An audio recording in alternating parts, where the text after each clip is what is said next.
My own daughter blocked me at the door and told the guests I was not welcome. That was the first blow, the kind of humiliation that doesn't just sting, scorches every vein in an old man's body. I had walked up those church steps, expecting warmth, a celebration, maybe even gratitude.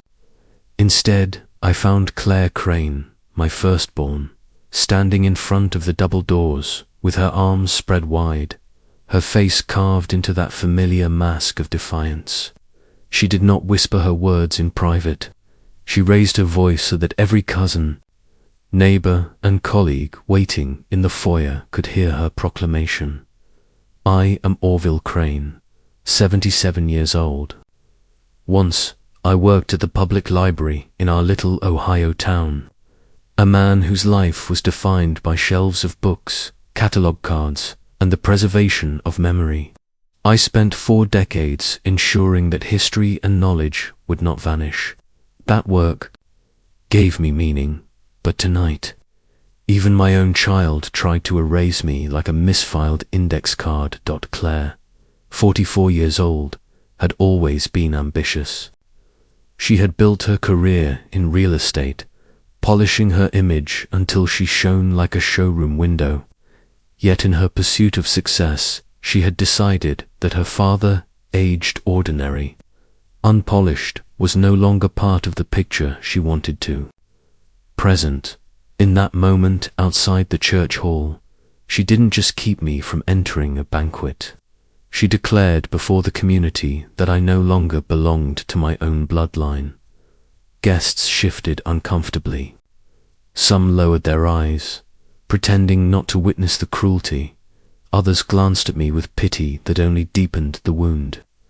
My cane trembled in my hand, not from weakness, but from the fury that coursed through me. The air was sharp with November cold, but I felt a hotter sting inside. Claire's words kept echoing, louder than the church bells that had once marked every milestone of our family's life. You are no longer part of this family. She had ripped that verdict from her tongue with the cold precision of a judge. Pronouncing sentence, a murmur rolled through the crowd, and then came the heavy boots of authority on the stone steps. Officer Ramirez arrived, summoned by someone inside. He was a man of 40, broad-shouldered, steady in demeanor. I had seen him before at community events, a policeman who grew up in our town and now carried its badge. His presence cut through the tension like a knife. He asked what was happening, his eyes moving from my face to Claire's. "My father is confused," Claire said with a smile sweet enough to curdle milk. "This evening isn't for him. Please, could you escort him home?" The words sent a chill straight into my bones. Escort me home. As if I were an intruder at my own family's gathering. As if I were some senile old man wandering where he didn't belong. She framed it politely for the officer, but the blade of contempt gleamed sharp underneath. Officer Ramirez looked at me with a question in his eyes. I didn't answer. I simply handed him the cream-colored envelope I had carried in my coat pocket.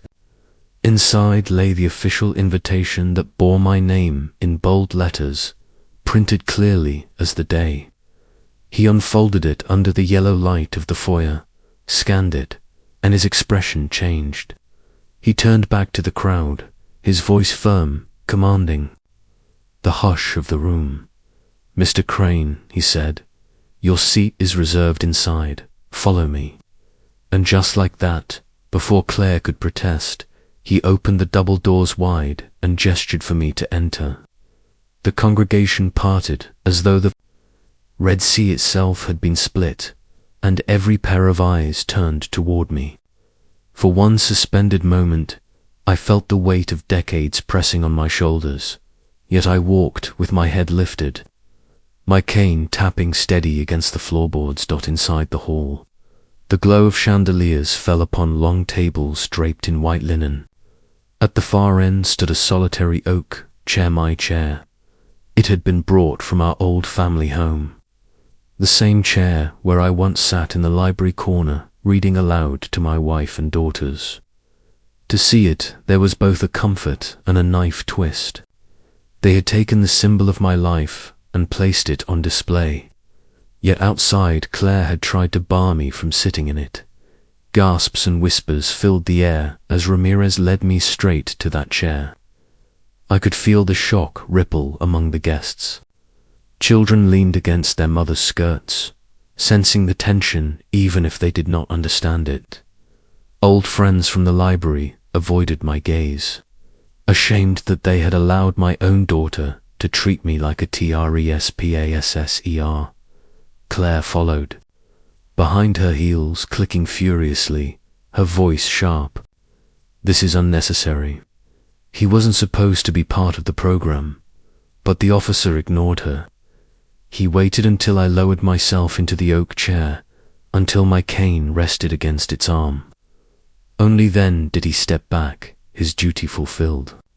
In that instant, the hall itself became a courtroom, and every guest a silent witness to the crime of filial betrayal. I sat tall, though the weight of 77 years bore down on me. My chest ached not from age, but from the blow of rejection. I thought of the years I spent cataloguing books, preserving records, ensuring that no story was forgotten. And now my own story, my own bloodline, threatened to erase me in plain sight. The chatter resumed hesitantly, like an orchestra unsure of its cue. Silverware clinked against plates, waiters moved nervously, and the program began. Yet beneath every polite smile lurked unease. Everyone had seen it. The daughter who tried to cast her father out, no matter how polished her reputation, no matter how rehearsed her speeches, that image would haunt the night. Still, I knew this was only the opening act. Families don't orchestrate such public humiliations without deeper motives simmering beneath the surface. Claire's ambition was too deliberate, her hostility too sharpened to be explained by simple embarrassment. Something larger was at stake, something she was desperate to hide or control. As I watched her step to the podium, smoothing her designer dress, adjusting the microphone with a composure that belied the storm we had just weathered, I realized this banquet was not about honoring anyone, it was about rewriting history. And I, Orville Crane, would not let the record of my life be altered without a fight. The applause rang hollow in my ears as she began her speech. My cane rested against the oak chair, and I gripped its handle like a gavel waiting to strike. I had been silenced at the door, but now I was inside, and inside was where the truth would rise. The lights dimmed, and the first image on the screen announced the real purpose of the evening more loudly than any speech. A baby swaddled in a knit blanket, my late wife's hands cupping the tiny head. A caption reading our story, our strength. The room softened into sighs. Then came the next image, and the next, marching through decades with the polished rhythm of a campaign. Smiles at birthday cakes, backyard summers, Easter dresses on the church lawn. There was only one irregularity, quiet at first, then impossible to ignore. I was nowhere faces I knew by bone and history looked younger, then older, moving through time as if I had never stood behind the camera or in front of it. The cropping was clever. Where I should have been, a cousin's shoulder conveniently widened. Where my arm once rested along a chair back, the frame clipped closer. A fishing photo showed Claire and her mother at Lake Erie holding up a bass. I remembered teaching them to catch. The stretch of water where I had stood was replaced by a neat slice of sky. I could feel the room tilt, not physically but morally, as if someone had taken a knife to memory and shaved me out of it. Waiters froze mid-step. An aunt from my wife's side glanced down at her napkin, then at me, as though caught in an etiquette riddle with no correct answer. The projector hummed, steady as breath. My hand went to the oak chair's arm, the old varnish under my thumb, like the grain of a tree I once climbed as a boy. A librarian learns to notice small inconsistencies. The human eye can be trained to detect the faintest tampering. On the July 4th image from the year the library added a children's wing, there should have been a third lawn chair between my wife and Claire. It had been mine. In its place, the photo displayed a blank triangle of grass, a green hole where a body had been dot. Claire stood near the dais, posture high and easy, watching the room's reaction as if taking a temperature. I watched her eyes, not the photos. She tracked attention the way a realtor studies sightlines in a staged home. Her fingers rested on a stack of programs arranged like shingles, and every so often she straightened the pile by a millimeter. If there was any flicker of nervousness, she concealed it with the practice of a professional who has learned to treat family as a brand. A man in a charcoal suit eased up beside her with a confident smile that never reached his eyes. I recognized him not from the town, but from Claire's recent newspaper feature, a column praising bold partnerships.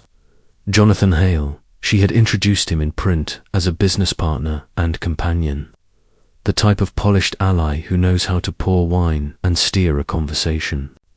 He scanned the room and then cut a path toward me, stepping through a knot of cousins as if through a curtain. When he reached my table, his voice lowered into that practiced gentleness men wear like a glove when it's time to appear gracious.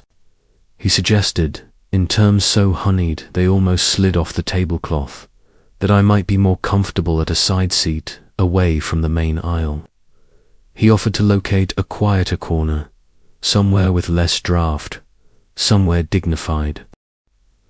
I told him without raising my voice that this chair would do. I did not offer my reasons.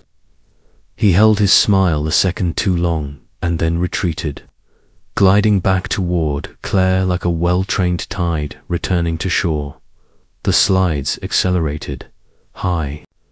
School graduations, one for Claire, one for Evelyn. Each image framed so artfully you could almost miss the surgical precision of the cuts. At Claire's ceremony, I should have been visible near the bleachers in my Sunday jacket, holding a bouquet. My wife insisted on. The bouquet floated in the cropped picture beside my wife's hand. The sleeve that had belonged to me was cleanly severed at the seam. My food arrived late. A plate landed at my place. With a quick apology, the server didn't have time to finish. I thanked her. She was a young woman with a nervous scar near her thumb and the air of someone who had already been told too much about how tonight should look. The coffee poured for me was decaf, though I had never asked for it. Decaf is what you serve to someone you expect to be trouble in the night. From the dais, Claire began speaking. I won't repeat her words because they were crafted for cameras and donors, not for truth. The thrust was clear. She thanked the community for coming together to celebrate resilience, spoke of a home filled with books and a mother's unwavering example, and guided the audience through a curated version of family history in which struggle came from circumstances, not choices, and triumph belonged to those who knew how to turn the page. Every sentence edged me farther outside the circle. There were phrases about foundations and legacy, about carrying forward the best of who we are. The best, in her telling, had a very specific cast at a neighboring table. A child asked her father in a whisper, too loud for the room, why the man in the big chair wasn't in the pictures. The father told her to hush and passed the rolls. I reached for my water. My throat felt like paper that had been folded and refolded until it creased permanently. The moral center of the evening slipped. the way a book can slide off a lectern if you don't grip it firmly. That was when Officer Ramirez reappeared. Not ostentatious, just a watchful shape at the back of the hall. He took up a place near the exit, hands folded, eyes moving with the measured sweep of someone tasked with public safety and perhaps the private safety of a single older man who had been asked to disappear. He caught my eye and gave the smallest nod, a signal I interpreted as a promise to remain as long as necessary. No one else saw it. That was the only kindness I received for a while. Halfway through the program, the lights brightened for a display. Along the side wall, framed photographs on easels, a timeline mounted on foam board, captions in a tasteful serif font. Guests rose in clusters to browse. I stood as well, not out of vanity but because facts deserve witnesses. At the first easel, Claire, as a toddler in a knit cap, sat on my shoulders on the front steps of our first house. In the framed version, I had become a shadow cropped at the collar. At the second, a library fundraising picnic, my wife and Claire smiled beneath a banner I had painted by hand. The artist's signature, in the corner my initials, had been tidied away as if erasing a smudge. It would have been easy to leave. I had a coat and a cane and an empty house waiting. But life had taught me that walking away from a falsified record only cements the lie. Instead, I pulled my wallet and removed a small rectangle I had carried for decades. The laminated card from the night our town council dedicated the children's reading room. The lamination had bubbled at one corner, but the type was legible, my name spelled without error. I set the card on the linen beside my plate, aligned it with the silverware, and then carefully placed my folded napkin under it so the edges framed it like a tiny exhibit. People notice arrangements. They sense when something is meant to be seen. A teenager with a phone leaned over, snapped a picture, and shared it with someone at another table. Heads turned, then looked away quickly, as if embarrassed by the fact of a claim so modest and so absolute. I didn't hold the card up, didn't make a speech. I simply made it visible. The master of ceremonies invited applause for the volunteers, who had helped assemble the display. The room complied. I clapped once, quietly. My hands felt the way hands feel after hanging a door straight on tired hinges, used, steady, resolved. Another reel began. There was a photo of Claire at her first open house as a realtor, a caption about building futures. The next image showed the living room of the house where my wife read aloud from an old anthology to two girls sprawled on the rug. The camera angle hid the rocking chair where I sat many nights balancing household bills and library budgets. The chair was gone, as if the ritual itself had been imported from elsewhere.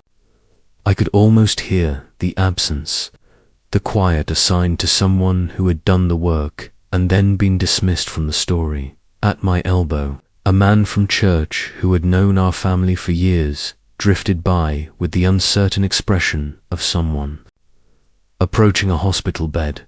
He said he hoped I was well. I told him I was attending. He nodded, looked at the photographs, and managed a sentence about how inspiring it was to see the community come together. Then he excused himself to refill his glass. People mean well until meaning well requires a spine. Jonathan returned to my table with the MC's smoothness welded to a fixer's urgency. He observed that tonight was important for Claire and that emotions, perfectly understandable in their own time, might disrupt the flow if not handled discreetly. He recommended, with a smile, that I save any remarks for a private moment. His tie was the color of dark cherries. He adjusted it with 2 fingers while he waited for my assent. I thanked him for the recommendation. He had the odd habit, visible now that I was watching closely, of scanning the room, not for people, but for lenses. He tracked cameras. He counted angles. After dessert, the lights narrowed to a pool at center stage. Claire stepped into it, alone, the gold edges of her dress catching light like a trophy. She spoke again about a house filled with reading. But this time, the script shifted toward a near future her audience could invest in. A program was in the works, a plan to honor the best parts of a family and share them with the town. She mentioned dedication days and donor plates and scholarships for children who loved books. The crowd murmured approval at the promise of structure and meaning. The room loves a plan almost as much as it loves a performance. I could feel the energy of the night pushing toward a conclusion that would make sense to those who hadn't looked too closely at what was missing. In an effort to breathe, I stood, walked the perimeter, and paused at the far end of the hall where a simple glass case displayed artifacts from the family collection. My wife's recipe box, Claire's kindergarten finger painting of a blue house with a red roof, a yellowed library newsletter from the year I ran the used book sale. In all the labels, not one mention of the person who had organized those sales for 20 consecutive autumns. The person who hauled boxes and kept inventory and found donors in the least expected corners. Not one mention of the hours after closing, when we repaired spines with book glue under the desk lamp so little hands would find whole stories in the morning. I felt eyes on my back and turned to find Officer Ramirez standing at a respectful distance. He asked, in a voice meant not to carry, whether I needed anything. I told him I would need a program to take home. He said he would make sure I got one that hadn't been scribbled on by children escaping boredom. Then he added, as if remarking on the weather but with a clarity that made the sentence land, that the invitation bearing my name carried weight here as much as it had at the door. He did not linger. He returned to his post. That was the evening's only clean line, when the final slide bloomed onto the screener staged portrait set on the porch of our old home. The air went still. My wife occupied the center in a summer dress, her arm around Claire on one side and Evelyn on the other. The composition was flawless, a triangle of affection. Where I had stood, one step behind them, with a hand raised in an unguarded wave. The porch column now dominated the frame. It wasn't an oversight, it was an edit. The room registered it, even if no one spoke. A small sound escaped a woman near the back, the sound people make when they witness an impolite truth. Claire thanked everyone for their support and gestured toward the display, urging guests to take a final look before the evening's announcement. The announcement, I understood, would be the public naming of something that had been privately decided long ago. I returned to my seat, lifted my library card from the linen, and slid it back into my wallet. Next I took the folded program, smoothed it, and wrote one word on the blank inside cover with the pen I carry 4 notes. Present. I didn't sign it. I left the word alone to do its work. Then, with the stillness of a man in a reading room, I pulled my phone and began taking photographs of the mounted captions and their framing, not the images themselves. I wanted the edges, the crop lines, the negative spaces where bodies had been removed. Evidence is not only what appears, but what has been carefully omitted. Across the hall, Jonathan conferred with Claire, his hand briefly touching her elbow as he pointed toward the front row. She smiled for a photo taken by a local reporter and then turned her face into the light. With the ease of someone who has practiced angles in a mirror, I noted the sequence of gestures, the way I once noted the order of volumes on a shelf after a child's hands had rushed through them too fast. There is always a pattern. There is always a tell. By the time the hall quieted for the final announcement, my table remained conspicuously underpopulated. Guests had filled other seats, some choosing to stand rather than take the empty chairs at my side. The chair to my right, meant for a family member, stayed vacant. It created a border around me, a polite buffer that tarnished the evening's warmth. Even the server who refilled my water looked past me while setting the pitcher down. This is how erasure performs itself in public. No one yells. No one throws anything. You are simply placed at a distance where thanks cannot find you. I felt no heroism, only the gravity that comes when truth thins the air. The clock at the back of the hall ticked toward a moment I could sense but not yet see. I watched Claire return to the microphone and recognized in her face the satisfaction of a person about to declare ownership of a narrative she has rearranged piece by piece.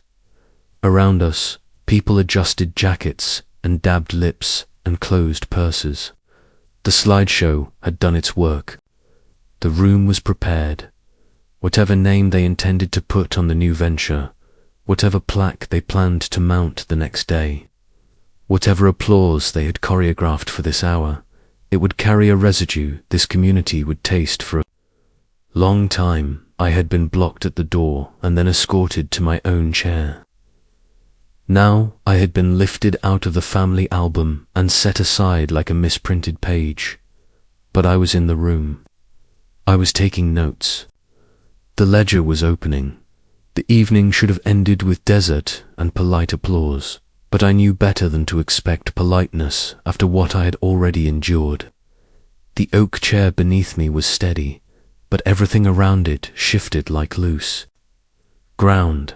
I watched Claire adjust her papers on the podium with that measured calm she wore like armor.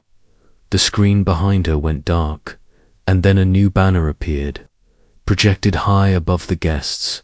The Crane Family Foundation. Applause filled the hall, loud and unquestioning. My name was nowhere in the title. Claire launched into an announcement she had clearly rehearsed.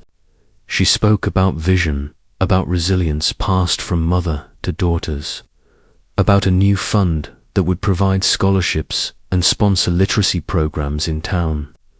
Her voice rang strong, every syllable wrapped in conviction. But as she spoke, she told a story in which the sacrifices that had carried her to that microphone belonged to her mother alone. The words, "my father," never crossed her lips. When she gestured toward the oak chair, she called it our family's tradition of reading, passed down through my mother's devotion. The audience clapped again, unaware they were applauding an erasure. I felt the burn of silence in my chest. They were not stealing money, they were stealing memory. To strip a man of recognition in front of his community is to cut deeper than theft. Claire's speech tightened around me like rope. From the side of the stage, Jonathan Hale reappeared, his shoulders squared, his expression polished for the crowd. He carried a thick envelope, the kind you see in boardrooms. He handed it to Claire with a bow of the head, as if she were a dignitary. She announced that the foundation already had secured major backing, and that this evening's gathering would mark the official dedication. The guests clapped once more, louder than before, some rising to their feet. Jonathan took his place beside her, his arm brushing hers with the practiced ease of a man who knows how to claim space without asking. My gaze remained on the envelope. Years in the library had taught me the weight of documents. That was no ceremonial prop. Whatever it contained, it had been prepared long in advance. Then came the true blow. Claire called forward her sister. Orville Crane walked into the light. Tall, elegant, her expression calm, as if she had every right to stand there. I had not seen her in months, and when she did write, her notes carried only the briefest phrases, stripped of warmth. She had kept her distance, and I had consoled myself by imagining she was at least neutral. But neutrality ended the moment. She took her place beside her sister. The sight struck harder than the erasure of photographs. One child's betrayal could be rationalized as ambition, vanity, or weakness. But when both stood united, it revealed a design larger than one person's. Flaws they had conspired. They had decided that the story of their lives would shine brighter without me. The room clapped for the sight of two sisters standing together, a tableau of unity. Guests whispered about strength, about family bonds. They saw triumph where I saw a verdict. Evelyn took the microphone. Her words carried less polish than Claire's, but they were no less calculated. She spoke of a mother's sacrifices, of nights when their mother read to them while their father was away with work. She described childhood struggles framed entirely by maternal resilience.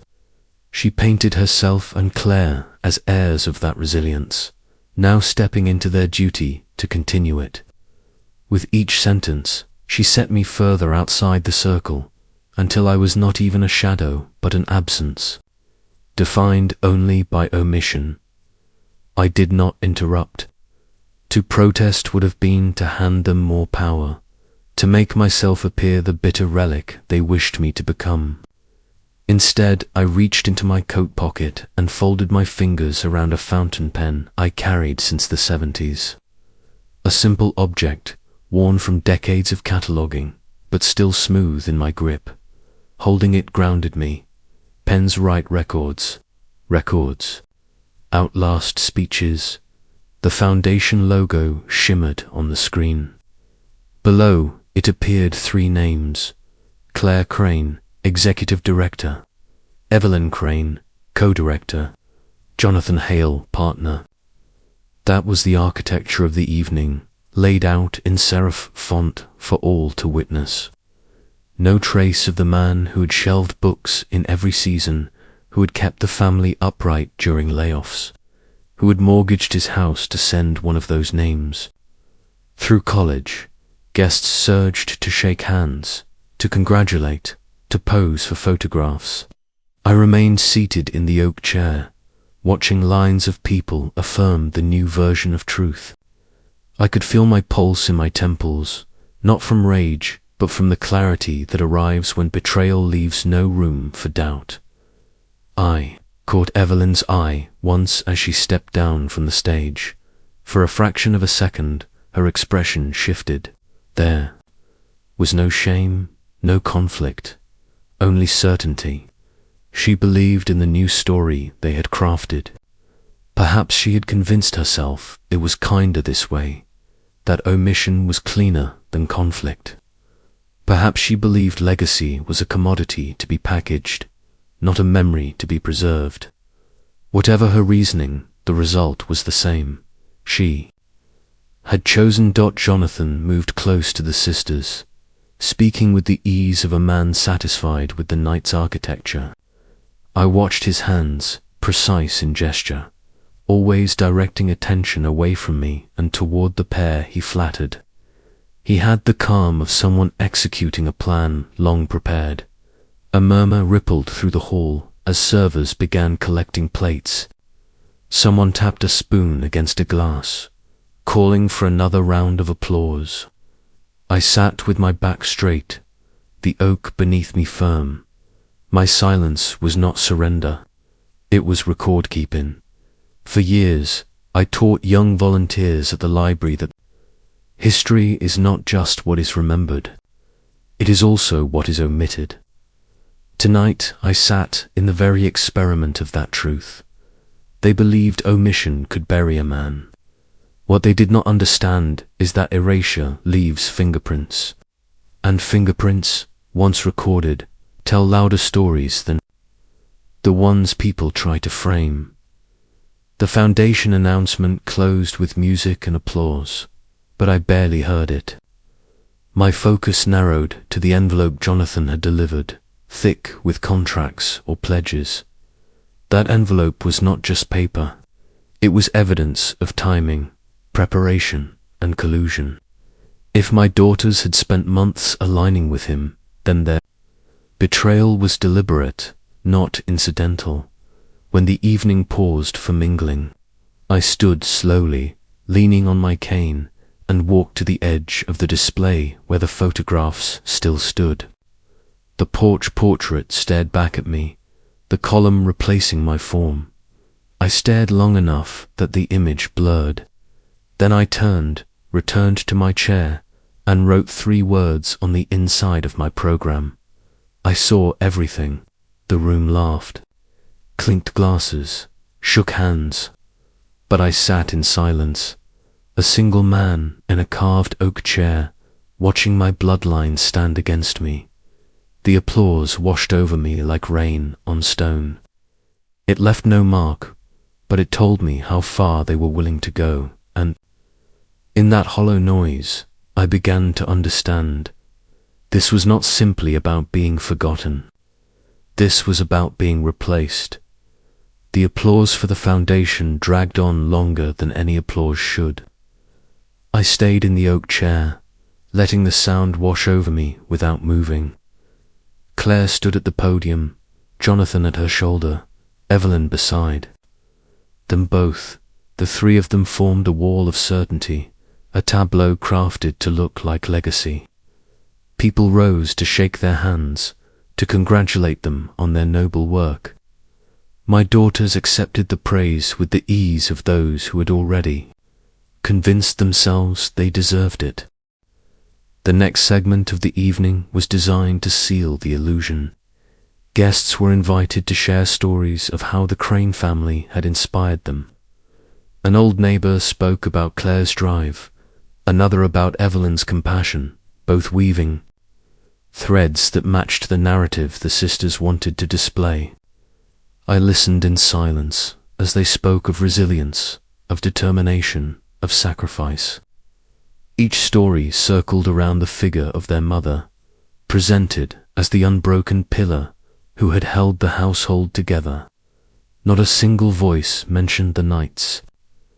I had worked overtime to pay for the electricity that lit those story hours. Not one remembered the drives across icy highways to fetch Evelyn from late practices, or the hours spent repairing school books for Claire when the district couldn't afford replacements. When Evelyn took the microphone again, the betrayal sharpened into focus.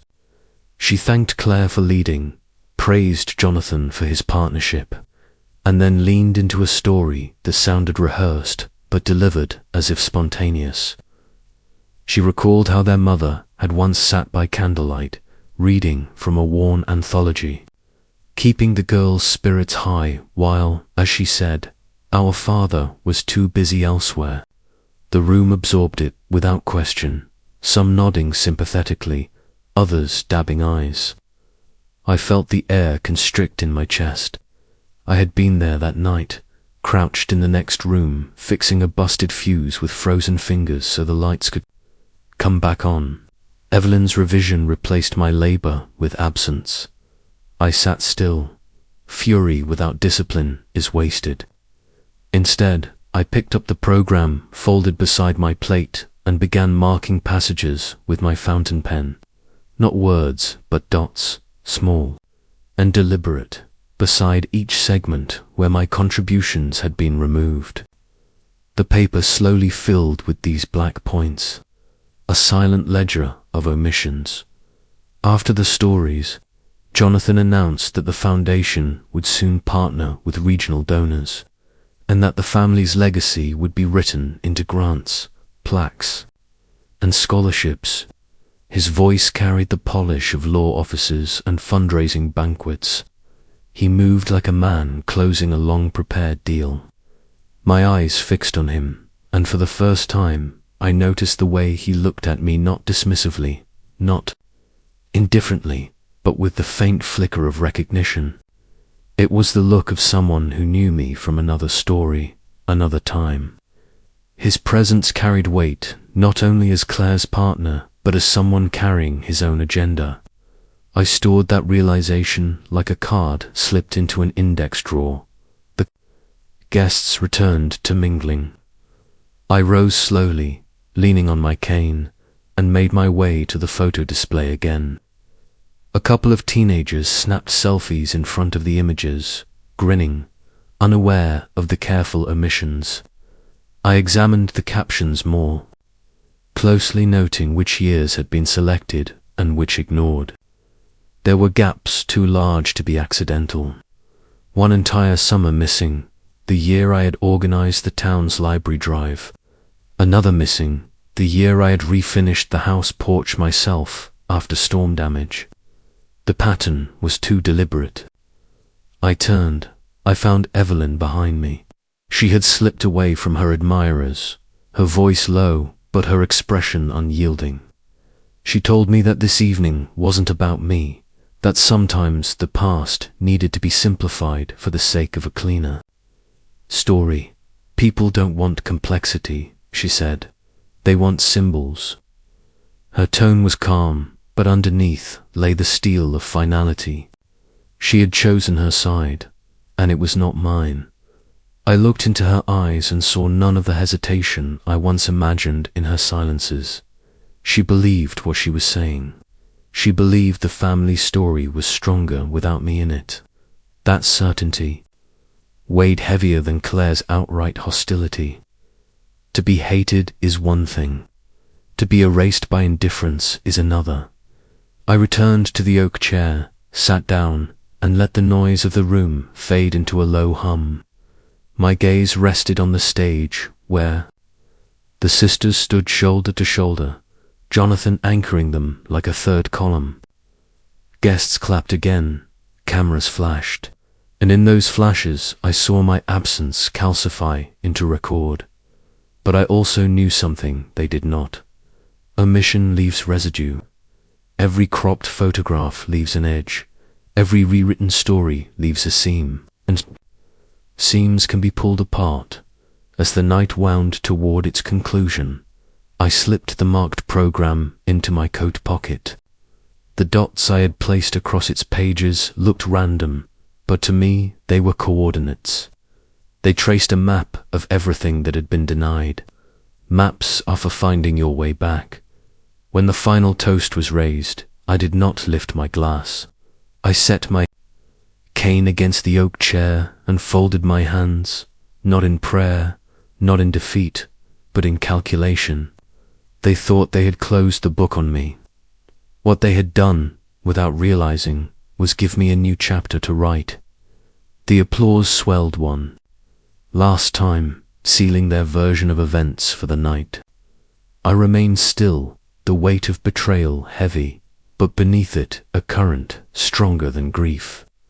They had stood together against me. Now I understood the scale of the battle. The fight was no longer for acknowledgement. It was for truth itself.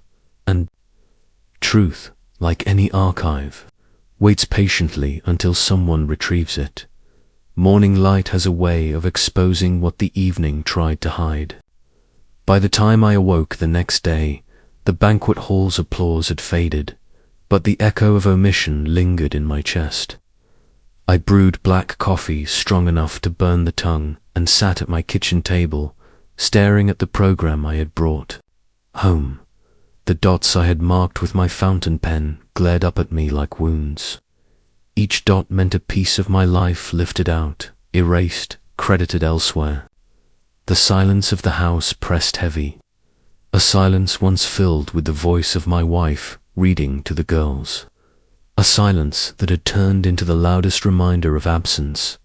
I left the chair unpushed, the mug half full, and decided I could not spend another hour suffocating in four walls that no longer carried respect. Instead, I walked down the block, cane in hand, boots pressing against frosted grass, until I reached the house that had belonged to my neighbor for 40 years. Sylvia Morton opened the door before I knocked. She must have been watching from the window, the way old neighbors do when they know something is cracked in the community. Sylvia was a widow, her husband gone a decade, her steps slower now, but her eyes still sharp. She had known my wife well, had sat with her on porches and in pews, had been the one who brought casseroles. The weak cancer drained the last color from her cheeks. She gestured me inside without ceremony, as if she had been expecting me since. The night before, her living room smelled faintly of cedar, lined with framed photographs of her grandchildren, each image defiantly intact, no one missing, no one cropped. I envied the completeness of her walls. She wasted no time. From a drawer she pulled a slim envelope yellowed at the edges, sealed with the kind of care people reserve for words that matter. She told me my wife had left it with her years ago, saying there might come a time when it would need to be handed to me instead of our daughters. Sylvia said she had hesitated, wondering if last night was that time, but watching me sit alone in the oak chair had erased her doubts. She pressed the envelope into my hands, as if passing a torch she had been guarding too long. I held it without opening at first. The weight of my wife's handwriting on the paper was almost unbearable. My hands remembered the rhythm of her cursive, the way she curled the tails of her letters. I broke the seal slowly, unfolding the single sheet inside. Her words were clear, steady, written in the days when she knew her illness was tightening around her, but her mind was sharp as ever. She wrote that memory is fragile and must be guarded, that our daughters might one day confuse ambition with truth. She wrote that I must protect the story of our family, even if it meant standing against those who shared our blood. She warned me that symbols are tempting, that the world loves polished stories more than complicated truths. And then, in lines that cut deeper than any knife, she wrote that she feared Claire would try to rewrite the past, and that Evelyn, craving peace, might let her. I sat in Sylvia's armchair reading those sentences again and again, feeling the old grief of losing her pulse through the new grief of seeing her foresight proven. My wife had known this betrayal might come, had prepared for it, had left me words to remind me that truth requires guardianship. Sylvia watched quietly, offering no interruptions. When I folded the letter and slid it back into its envelope, she said softly that my wife had trusted me above anyone else. She reminded me that the chair I sat in at the banquet was not just furniture, it was a witness. She told me she had heard whispers already, that some guests had left uneasy, uncertain why I had been absent from the photographs. Truth seeps, she said. It leaks out where they don't expect it. Her words gave me something the banquet had tried to strip away, confirmation that others had noticed. Erasure had not been seamless. The seams were visible, and now I had a letter to widen them. I walked home with the envelope tucked inside my coat, the canes striking rhythm against pavement-like punctuation. The house looked different when I entered, less like a tomb and more like an archive. I pulled down boxes from the closet, photographs, programs from school plays, report cards with notes signed by teachers thanking me for meetings and late nights. I spread them across the table like evidence in a trial. For every photo Claire had cropped, I had the uncut version. For every memory Evelyn had simplified, I had the proof of its complexity. By noon, papers covered every inch of the table. Worked methodically, cataloguing as I once did at the library. I numbered envelopes, labeled stacks, cross-referenced years. The discipline steadied me. This was not nostalgia. This was documentation. My life, my wife's life, the true shape of our family preserved in ink and image. Midway through my sorting, the phone rang. I almost let it go, but something in the insistence of its ring pulled me to answer. Evelyn's voice came through, tight, rehearsed. She asked if I was well after the banquet. Her words were formal, as if reading from a script. I told her had endured worse storms. She hesitated, then said the foundation meant a lot to Claire, and that it would be easier for everyone if I didn't make noise about details that might complicate the story. Her tone carried the smoothness of someone trying to end a negotiation before it began. I said nothing about the letter in my pocket. I said nothing about the photographs now spread like a second skin across my kitchen. Instead, I thanked her for calling and hung up before her relief could reach my ear. Silence returned, but it was no longer oppressive. It was the silence of preparation, of a man sharpening his tools. I slid my wife's letter into a folder marked with the year of her death, placed it at the top of the stack, and stared at the line she had written. Guard the story, even if it means standing against our own blood. That line was no longer caution. It was instruction. By evening, the table held a record strong enough to counter every omission displayed in the banquet hall, but it was not yet time to reveal. Timing is part of truth's strength. Too early and people dismiss it as bitterness. Too late and it calcifies into history. I would wait until the next gathering, until the moment their polished story reached for permanence. Then I would place the letter in the light, alongside every photograph and paper they had tried to bury, as the sun fell. I sat in the oak chair at my own table, the chair my wife once used while reading aloud. The house was still, but for the first time in months, I felt her presence not as loss but as guidance. They had tried to erase me. What they had not accounted for was that I had been keeping records all my life, and records, once opened, do not lie. The day after I sorted the house into stacks of proof, I walked to the library before it opened. The winter air carried that glassy quiet that forces a man to listen to his own footsteps. Through the front windows, I could see a single lamp on in the reference room, the same corner where we kept newspapers and minutes the town preferred to forget. A figure moved behind the desk with the economy of someone who has spent a lifetime conserving motion. Professor Blake kept early hours. He had taught part-time at the community college and spent the rest of his days preserving what the town could not afford to lose. He was a colleague from years of grant writing and book drives, the kind of man who treated every scrap of paper as a witness. He unlocked the side door and let me in without ceremony. He studied my face, read the fatigue, and set a thin porcelain cup on the table without asking whether I wanted anything. He mentioned that he had heard about the banquet and that several patrons had already come by to return programs because the story did not sit right in their stomachs. He spoke the last part with the flat tone of a record keeper noting an accession, not a gossip passing news. Then he asked what I needed. I told him I required the year the town stopped a contract after irregularities surfaced, and that the details would not be in any public celebration.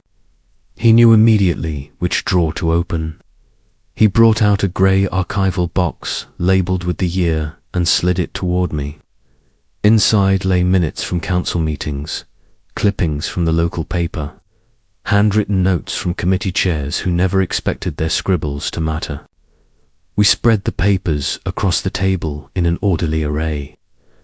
I removed my glasses and cleaned the lenses with the care I reserve for something that may have to stand in court. There it was, buried in a stack of newsprint, a column reporting that a municipal project had been halted after documentation did not align. The contractor was identified, his company named, the penalty described in dry civic language. My own name appeared 2/3 down the column, noted as the citizen who flagged discrepancies after cross-checking permit dates with shipment receipts. I remembered how narrow that room felt when I spoke to the council back then, the way officials, went quiet when someone presented facts lined up like fence posts. It had not been heroics. It had been the work any responsible person should do when the numbers refused to agree. The contractor's name reached off the page like a hand. Martin Hale. I said the name aloud in my head, as if testing the weight of a tool. Blake watched my eyes track the column and asked whether the Hale family still did business in town. I told him the surname had returned to my life in the form of a polished man who stood beside Claire at a microphone. He leaned back, the old chair creaking the way it used to when we closed stacks at night. He did not tell me what to think. He did what men like him and me do best. He pointed to the documents. We built a timeline between his clippings and my kitchen stacks. On one side, the year of the cancelled contract and the letter I had written to the council chair summarizing the irregularities. On the other side, the recent filings for the foundation, the glossy materials that had been laid.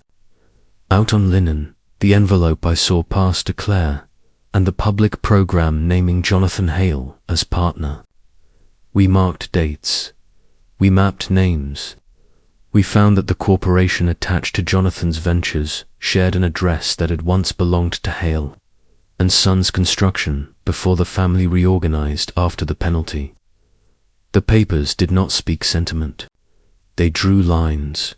Blake retrieved a microfilm reel and loaded it into the reader. The screen flickered with headlines from a decade and a half back.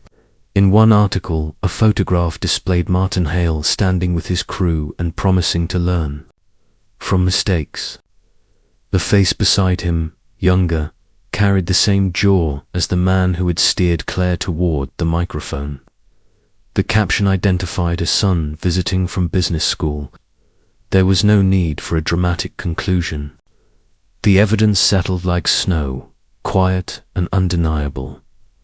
Blake told me, in his measured way, that the son had been cited at regional development seminars offering both capital and strategy to local entrepreneurs who wished to scale their reputations. He added that recent property transfers in the county had moved through holding companies with opaque names linked to the same post office box number that turned up on a grant application for Claire's early projects. He did not call it by any loud name. He simply laid out the inventory. I listened and added each piece to the map in my head. I asked for certified copies. Blake directed me to the clerk's office 2 blocks down, where such seals are still pressed, by hand. Before I left, he placed a thin folder beside mine containing a letter he had written years back thanking me for catching the discrepancy that saved the town a sum large enough to fund the children's reading room. He said I might need a line from someone without a blood claim who had nevertheless witnessed the labor. His voice made it clear he was not offering comfort.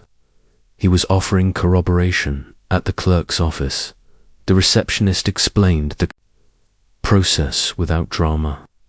She fetched ledgers and pulled the originals beneath a plastic shield.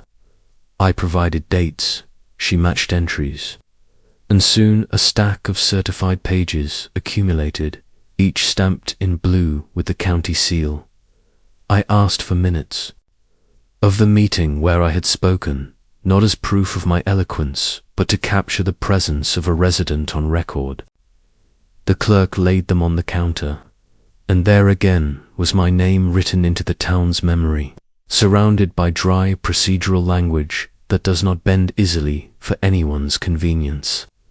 When she slid the last page over, she mentioned that she had seen photos from the banquet on the local paper's website and wondered quietly whether they had used the best of the family's archives. Her comment told me that even small offices can sense when something is off. I left with a manila envelope that weighed more than paper should. Outside, the wind had picked up, scattering leaves along Main Street in tight spirals. I walked back to the library and went straight to the copier. Each stamp, each header, Each mundane line item went through the glass and became a duplicate. I made sets. I labeled them modestly.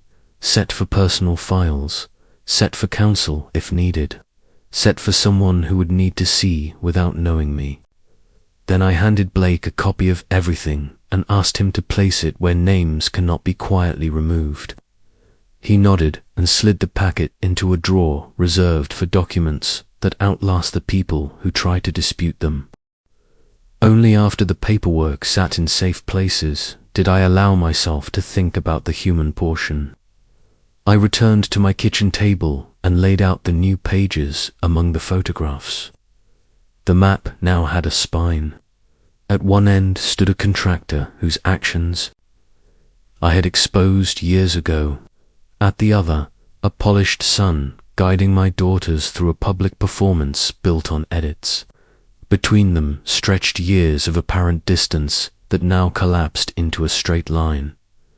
I considered calling Claire, then dismissed the thought.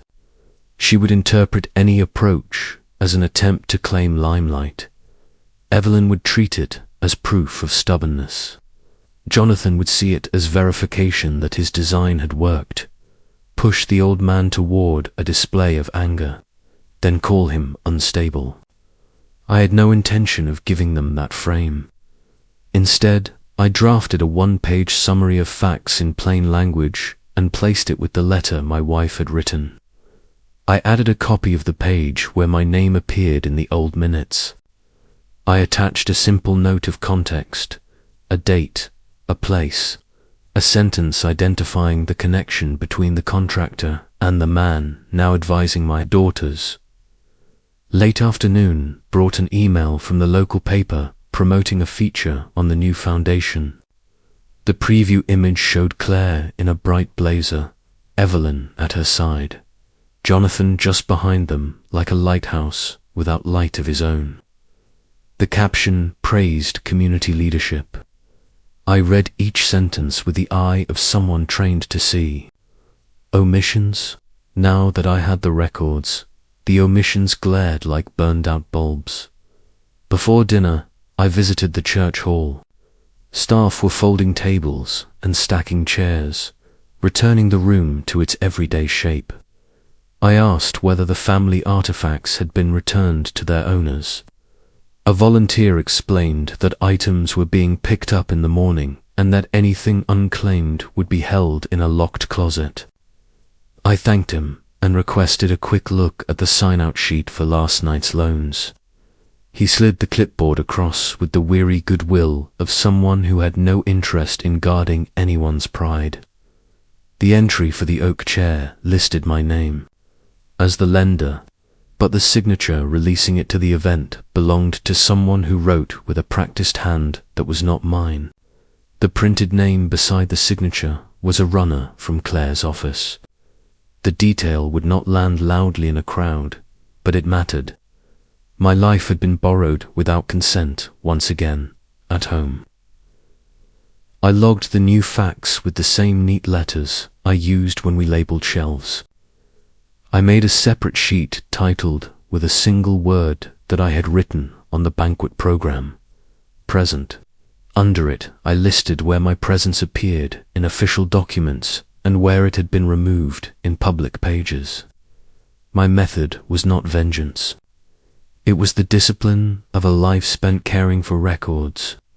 The paradox of public life is that grand speeches evaporate while humdrum minutes remain. I planned to let the minutes speak as I worked.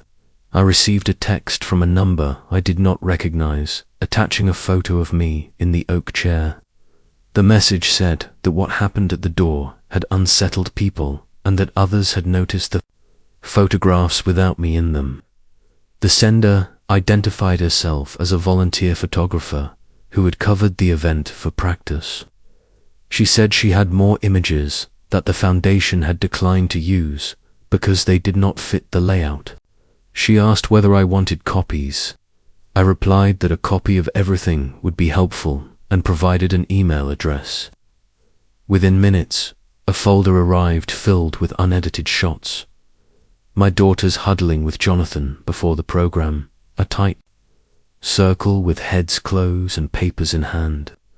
A list taped to the backstage wall, highlighting which frames to avoid printing. A candid of me entering with Officer Ramirez, while several faces in the crowd betrayed a kind of shock they could not hide. These were not accusations. They were frames of reality before someone with a heavier hand chose which to retain. One image in particular mattered. A photograph of the envelope Jonathan passed to Claire, taken a heartbeat before she announced the foundation. The camera had caught a corner of the contents, enough to read a line of letterhead from a corporate partner based 2 counties over. The same name Blake's records had tied to the reorganized Hale entity. The shot was slightly blurred, but the letterhead's crest was unmistakable. I printed it. I marked the crest with a pen. Then I took out the microfilm printout of the article carrying Martin Hale's apology and placed the 2 pages side by side. Names change, crests endure.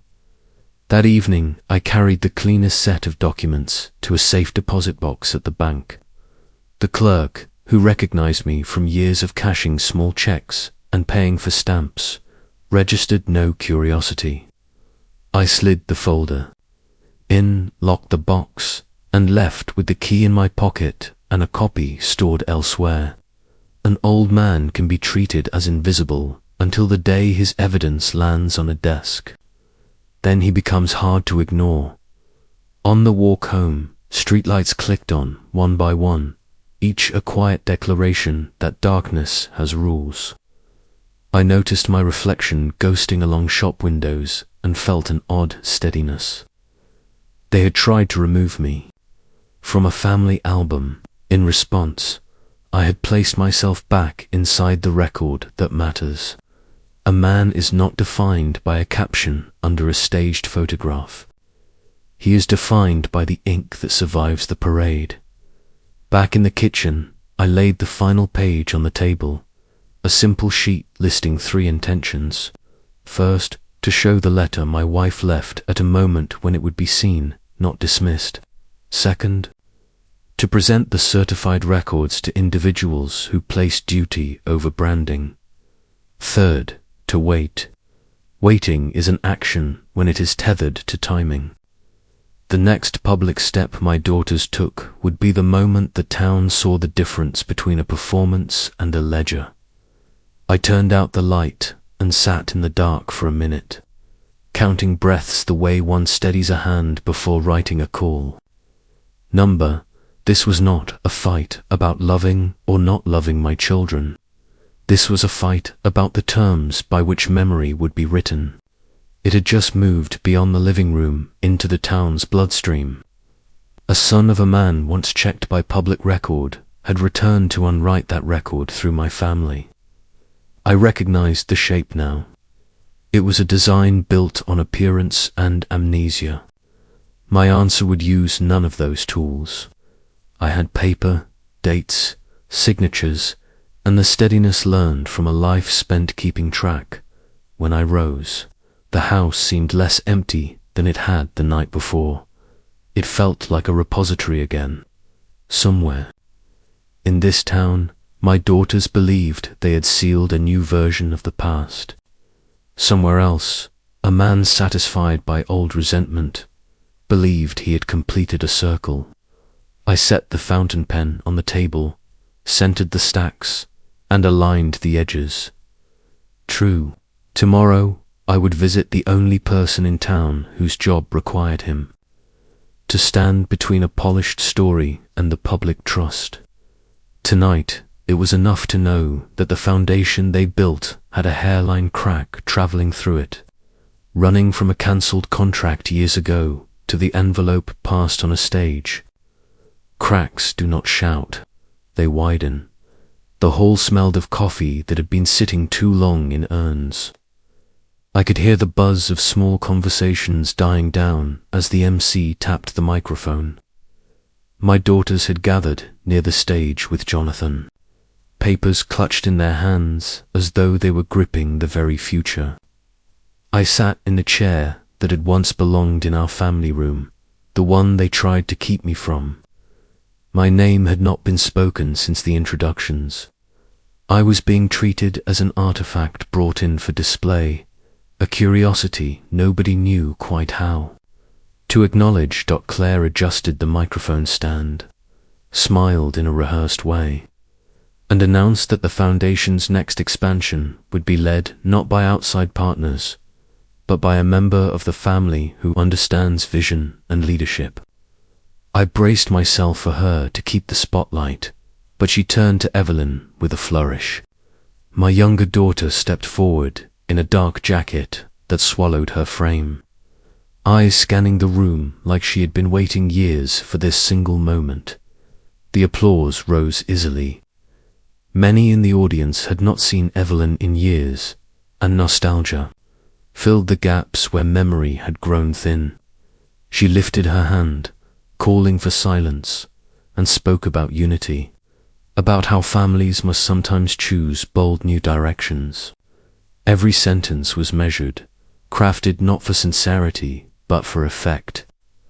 I heard in her rhythm the same cadence Claire had used earlier, the mark of someone coached.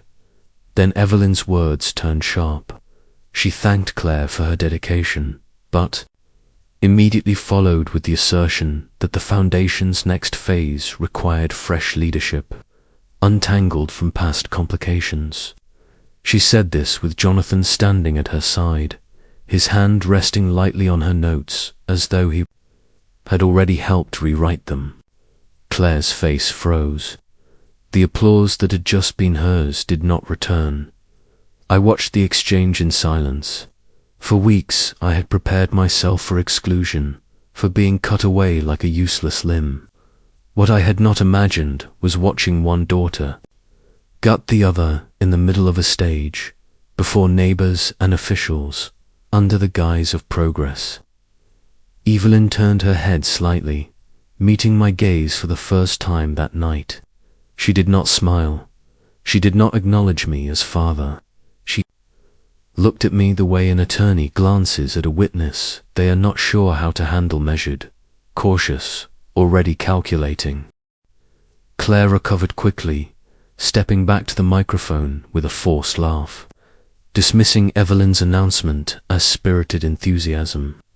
But Evelyn spoke again, louder this time, declaring she had legal authority through documents signed earlier that week to direct assets in her name. She unfolded a packet of papers, raised them above her head, and let the audience catch glimpses of seals and signatures. Claire's hand twitched toward them, but she did not dare snatch them away in front of the crowd. Jonathan took a step forward then, adding his weight with a steady baritone. He praised Evelyn's clear-sighted leadership and framed the transition as a natural evolution, not a rupture. He reminded the audience of the investments pledged, the partnerships secured, all under Evelyn's guidance. It was a performance of legitimacy, staged to look inevitable. Claire was being written out in real time, much as they had tried to. Write me out. I remained still, my hands resting on the arms of the chair, watching a mirror of my own erasure play out between sisters. The irony was cruel enough to draw a bitter taste in my mouth. Evelyn had not come back to defend me. She had come back to claim everything her sister had assembled, leaving me equally discarded but now seated as witness. The crowd murmured, some shifted in discomfort, others leaned forward with intrigue. This was not the orderly tribute they had expected. Claire's smile collapsed into a thin line. She whispered something to Jonathan, but he ignored her. His body already angled toward Evelyn as if allegiance had shifted. I could feel the moment tightening, the same way a library would feel just before a storm when patrons rushed in to shelter among the stacks. Everyone sensed a fracture, but no one knew where it would break. I studied Evelyn's hands. They did not shake. She held the packet with the steadiness of someone convinced of victory. She declared that a new chapter was beginning, one where truth and clarity would no longer be clouded by outdated authority. She meant her sister. She meant me. The words hung in the air. I heard a few hesitant claps, quickly silenced. Claire stood rooted, trying to summon control, but Evelyn had taken it from her as cleanly as if she had lifted a key from a pocket. Jonathan placed a guiding hand on Evelyn's shoulder, sealing the betrayal. I kept my face neutral. If they sought my outrage, they would not find it. I had learned long ago that silence can be a blade sharper than anger. Inside, I noted the shift. The alliance that had once excluded me now devoured itself. They had removed the father only to turn against each other. The structure they built was already collapsing from within, and all I had to do was let it fall, still.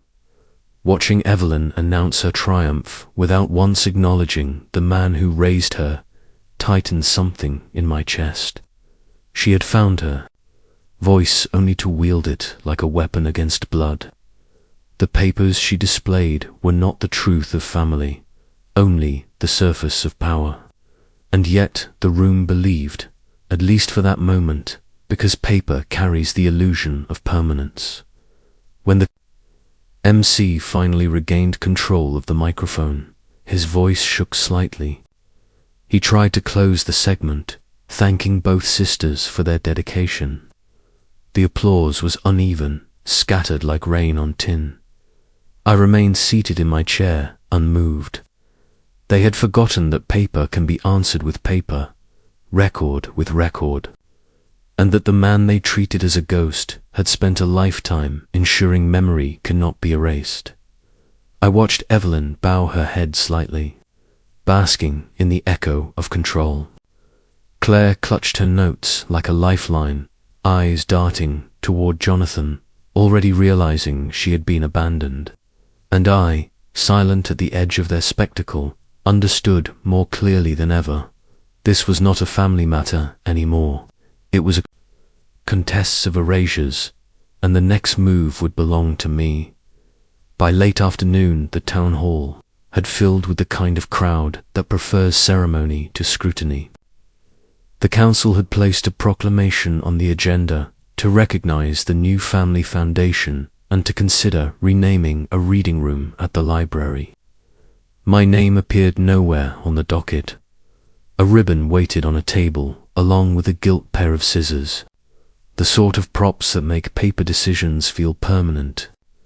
I arrived with a manila envelope under my arm and took a seat halfway back, close enough to watch faces, far enough to keep from becoming the spectacle they expected. Claire stood near the aisle, greeting donors, her smile calibrated to each handshake. Evelyn hovered at the front with a folder of documents, poised as if she had already rehearsed her victory. Jonathan stayed in motion between them, never still, always within reach of any microphone that might open. Officer Ramirez took a post by the door, not looming, just present-eyes patient, hands loose, the quiet authority that keeps a room honest. We nodded once. That was all. The meeting opened with civic routine, minutes approved, contracts renewed, asphalt budgets discussed in clipped tones. Then the proclamation came. The council chair read prepared language praising a family's enduring commitment to literacy and inviting the sisters forward to receive recognition. The audience clapped on cue. I watched Claire and Evelyn move side by side, practiced harmony restored after the jag of their earlier power struggle. They knew that when there is a seal on the wall and a camera pointed at a podium, a quarrel can be scrubbed into unity. The chair invited brief remarks. Claire thanked the council for honoring what she called her mother's legacy. Evelyn spoke of the future with phrases polished until they gleamed. Partnerships, opportunity, children, hope. Jonathan added a few lines about stewardship, citing numbers in a tone meant to soothe. None of them used the word father. The omission no longer hurt, it had become useful. A clean edge always reveals what was cut. Public comment followed. A man from a local civic club spoke warmly about the sisters' energy. A teacher from the middle school praised the idea of scholarships. Then a woman I didn't recognize approached the microphone and read from a paper that sounded freshly typed. She described a childhood marked by absence and implied that a certain parent had failed to provide guidance. The words neglect and unreliable threaded through her statement with the chilly precision of a needle. The audience shifted, tasting the subtext. Claire kept her gaze neutral. Evelyn lowered her eyes with trained modesty. Jonathan folded his hands, satisfied that the air had been prepared. I rose when the chair asked if anyone else wished to speak. A few heads turned and then snapped forward again, as if decorum required pretending they hadn't seen. The chair recognized me by name, reading it carefully from the sign-up sheet. I walked to the lectern, unhurried, placed my envelope on its flat surface, and took in the room the way I used to scan shelves for a missing volume. Ramirez adjusted his stance at the back. Not a word passed between us, but it mattered that he stood there. I did not appeal to sentiment. I did not tell stories about bedtime reading or sandwiches packed in the dark. I stated 3 facts, each with a date and a paper to match. First, I presented a certified copy of the council minutes from the year a municipal contract was halted after irregularities were found. I identified the line, noting the citizen who brought the discrepancies to light. I handed the stamped page to the clerk. Second, I submitted the mortgage documents from the 2 times I refinanced the house to cover Claire's tuition and to keep Evelyn's medical bills from collection, each signature legible. I placed those in a second stack. Third, I offered a copy of the newspaper column, naming the contractor penalized in that earlier case, alongside a printout of a letterhead. Captured in a photograph from last week's banquet, the same emblem, appearing on the current partner's materials. I did not explain the coincidence. The emblem explained itself. The room did what rooms do when facts land without flourish. It made a sound like breath, drawn in and held. Some sat straighter, some looked down, some shot glance after glance at the dais, as if someone up there might call time out and rewind the moment. The chair leaned toward the clerk, who inspected the seals with a practiced eye. The reporter from the local paper adjusted her camera, then lowered it and reached for a notebook. Claire's fingers tensed. Around the program she held, Evelyn did not move, not even a blink. Jonathan cleared his throat and asked to respond, but the chair asked him to wait. I said I had one more document. I took out a folded page in my wife's handwriting. I did not read it aloud in full. I read 2 lines that contained no accusation, only instruction. Memory requires guardianship. Do not allow symbols to replace truth. I stated that the letter had been entrusted to a neighbor years ago, to be delivered if ever the story of our family needed correcting. I did not look at Claire or Evelyn as I returned the letter to its envelope. Addresses on paper are steadier than faces under lights. Jonathan stepped forward at last. He spoke with the practiced calm of a man who has steered trouble before. He argued that personal history was separate from the Foundation's mission and that the Council should not be distracted by individual grievances. He questioned whether old records were relevant to a new venture. He smiled when he said it, the kind of smile trained to be read as reason. While he spoke, I slid additional copies of the certified pages to the reporter and to the clerk. One set for the file, one for the record that travels farther the paper's archive. Ramirez shifted again, not toward me, but toward a knot of onlookers whose murmurs were starting to swell. He didn't raise his voice. His presence cooled the room back toward order. The chair thanked Jonathan and then asked if any witnesses, without direct family ties, wished to speak regarding the older records. A chair squeaked 3 rows back.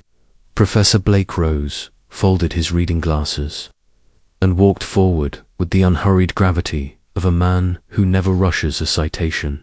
He stated, quietly, that he had overseen access to the town's archives for decades and that the documents I presented matched the originals he had just accessed earlier in the week. He confirmed the sequence: irregularities discovered, council action, contractor penalized. He added, in the same even tone, that the town's children's reading room became possible because of funds preserved that year. He did not praise me. He simply anchored the facts. Silence followed. Not the awkward kind, but the kind that reorders a room. The chair cleared his throat and asked the clerk to mark the new submissions for the record.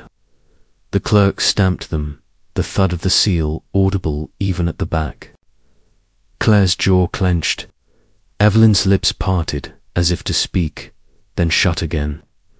Jonathan requested one more moment at the microphone, but the chair announced a brief recess instead. People stood in small clusters, pretending to discuss weather, and roadwork while stealing looks toward the table where the stamped papers now lay. The reporter approached me, asked for permission to photograph the documents, then photographed them anyway when the clerk nodded.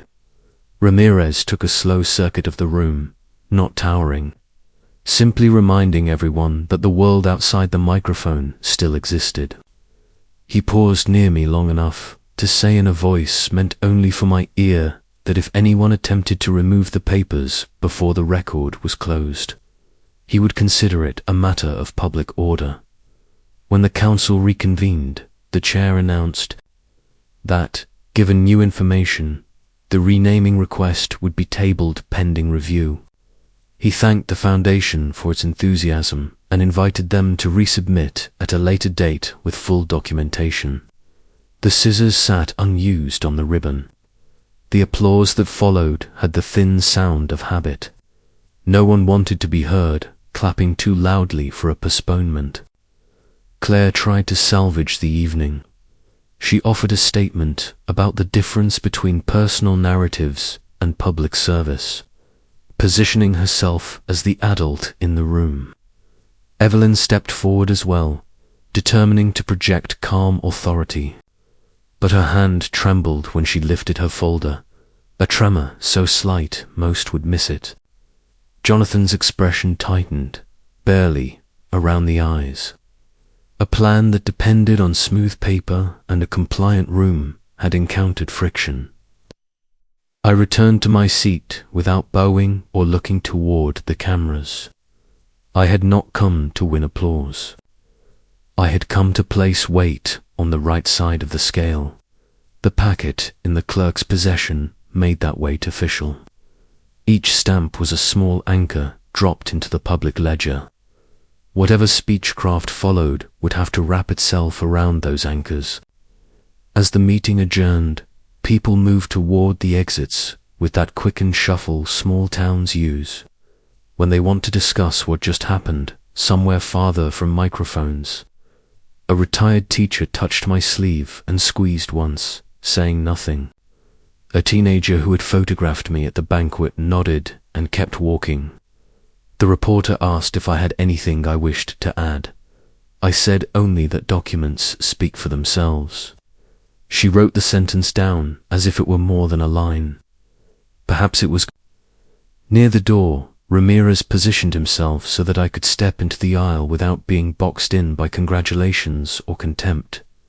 He did not make a show of it, He simply created a corridor of space and let me pass. It was the same steady courtesy.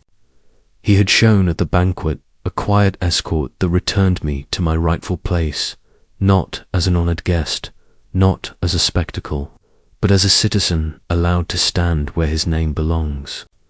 When I reached the steps, cold air met my face and cleared the leftover heat of the room outside. The town looked unchanged, brick, glass, street lights warming into evening. But words had been set in motion that would be hard to call back. The chair's decision to table the renaming would be reported. The stamped copies would be scanned and filed. The clerk's log would show my submissions by time and date. Professor Blake's testimony would sit in the minutes. What had been manipulated in a slideshow now had to face the kind of record that does not crop eyes. I walked home without hurry. The manila envelope felt lighter. Its contents belonged to the public register now. At my kitchen table, I spread the remaining sets and made 2 piles, one for a lawyer if the foundation attempted to proceed without review, one for a meeting I intended to request with the library board. I set my wife's letter on top, not as exhibit, but as compass. Then I wrote a single sentence at the bottom of my notes: proceed without spectacle. Keep the chair steady. My phone buzzed with messages I ignored. Claire had left a voicemail earlier. I saw the icon and let it sit. Evelyn's number flashed and disappeared. Jonathan's office sent an email framed as clarification about the Foundation's mission. None of it required response. The only communication that mattered now was already in the clerk's drawer and the reporter's notebook. I made tea and let it cool while the house settled. This was the part of a storm that never receives headlines. The quiet after a structure has been deemed unsafe and cordoned off. The pause in which engineers decide whether to repair or demolish. In our case, there would be neither. There would be exposure, and the thing built on our missions would fall under its own weight. As night deepened, I returned the chair to its spot by the bookcase and sat. I thought of the look on Claire's face when the stamp hit paper, of Evelyn's small tremor, of Jonathan calculating a new angle in real time. Then I dismissed the images and opened a ledger to record the day, the filing numbers, the names of the witnesses, the exact wording of the motion to table. Details preserve meaning when a motion wants to overrun it. I set my fountain pen down and listened to the house. No applause, no microphones, only the steady tick of a clock that has kept honest time through births, illnesses, layoffs, anniversaries, and now this. Tomorrow would bring calls. There would be attempts to reframe, to minimize, to smother. I would answer with schedules, with appointments at the library board, with a meeting request to the council for the next agenda. I would continue to move paper to the places where paper matters. They had tried to paint me as a failure so their manufactured story could shine. I had answered by returning the town to the habit that keeps it fair. Let the record show, and it now does. The air inside the hall was no longer heavy with ceremony. It carried the faint tremor of collapse. Conversations ran like currents, sharp and fragmented. The Foundation's banners still clung to the walls, but they looked limp, like fabric draped over something hollow. Claire moved quickly from table to table, trying to hold fragments together with her voice, repeating words like misunderstanding and temporary delay. Each phrase slid off the silence of those who no longer believed. Evelyn stood near the lectern, lips pressed thin, arms folded tight, her eyes darting between Claire and Jonathan as if measuring who would sink first. Jonathan, usually precise, had lost the sheen of control. He whispered furiously into his phone, but whoever was on the other end was not answering. His shoulders sagged. For the first time since the banquet, he looked like a man carrying another's debt, rather than orchestrating destiny. Officer Ramirez remained stationed by the entrance, quiet, but the kind of quiet that watches and waits. His presence reminded everyone that decorum was not optional. Every so often his gaze crossed mine, not with sympathy, but with the weight of recognition. He knew the balance had shifted. The council chair cleared his throat, summoned order, and read the final decision. The proclamation was rescinded. The renaming effort would not advance.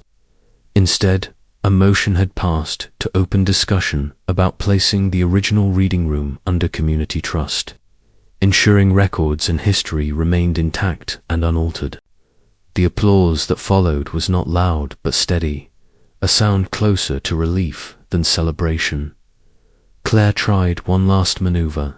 She requested the microphone, spoke of forgiveness, unity, and moving forward.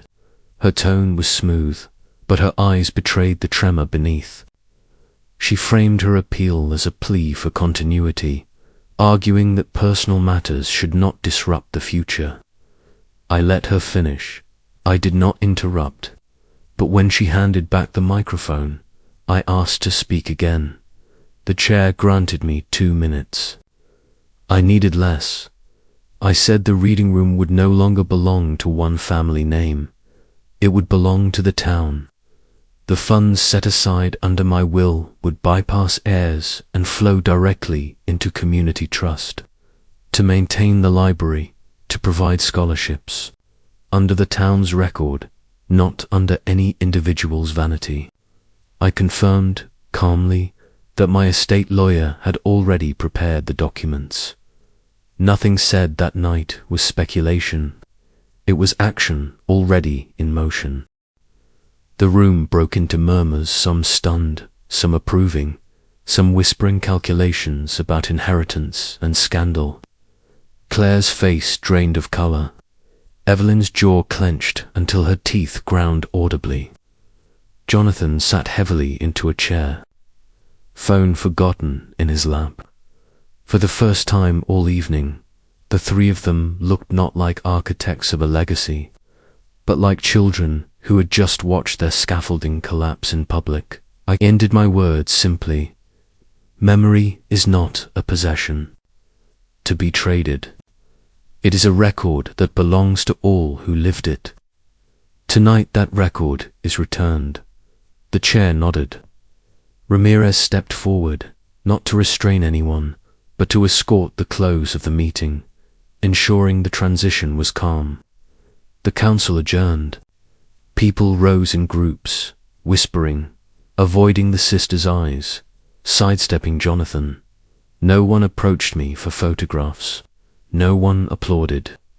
Yet when I moved toward the door, people stepped aside, clearing a path without needing to be told. Ramirez accompanied me to the threshold, the same way he had at the banquet. He did not touch my arm. He didn't need to. His pace was enough, a silent acknowledgement that dignity had been restored, not granted by favor, but secured by evidence.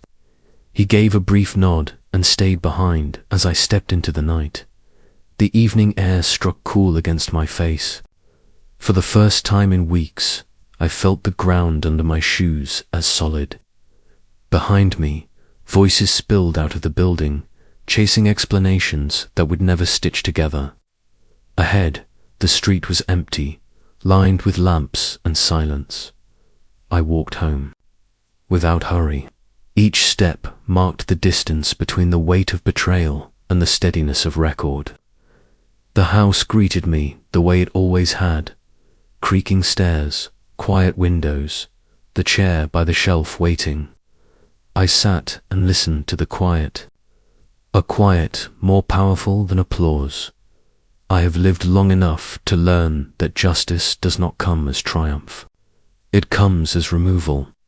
They tried to strip me from the record, erase me from the photographs, bury my name under borrowed words. What they built was elaborate, but it depended on silence. Once evidence entered the room, silence ended, and there, scaffolding cracked under its own emptiness. The lesson is not that truth prevails. That phrase is too soft, too sweet. The truth only matters when you nail it down where it cannot be shifted, in the minutes of a council, in stamped papers, in ledgers signed and sealed.